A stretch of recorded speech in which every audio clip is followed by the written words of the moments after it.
કુર્તી કેવી પાસ કરી બતાય જ ખરો. હાલો જો કેવી મસ્ત છે ને. હા સરસ છે હો. કેટલા વાળી છે? 3000 ની. આટલી બધી મોંઘી કુર્તી લેવાય બેટા? આપણા ઘર પ્રમાણે રહેવાય, કોઈનું જોઈને ન લેવાય બેટા.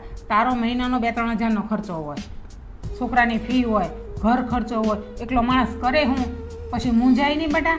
આપણે કોઈના બંગલા જોઈને આપણા ઝૂંપડા બાળી ન દેવાય બેટા. આમાં વસ્તુ લેવામાં કોઈ દી કોઈનો બગાડ ન કરાય.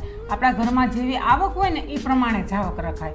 આદમીને પછી એકલો બિચારો મૂંઝાય, નો તમને કહી શકે, નો ઘરમાં કહી શકે. ખર્ચો ખાવા પીવામાં જોઈએ એમાં તો હાલે એમ નથી બેટા. આ વસ્તુ થોડીક સસ્તી લઈ લઈએ આપણે. એવું થોડું છે કે 2500ની 3000ની પહેરશું તો જ પહેરાય. 500-600ની લઈ લઈ.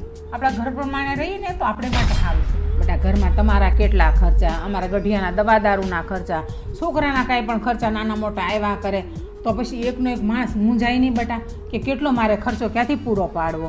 એટલે થોડુંક ધ્યાન રાખવું પડે. પછી માણસ છે ને કોઈને કહી ન શકે, અંદર ને અંદર મૂંઝાય, પછી એને અટક આવી જાય. ક્યારેક માણસ અવળું પગલું ભરે, એ અવળું પગલું ભરીને અટક આવે, એ અટકાવવા માટે તમારે થોડુંક ધ્યાન રાખવું પડે બેટા.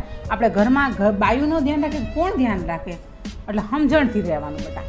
મમ્મી એ તમારી વાત હાવ સાચી છે. આજ પછી છે ને કારણ વગરના ખોટા ખર્ચા કાંઈ નહીં કરું અને કાંઈ વસ્તુ પણ મારે નથી જોતી.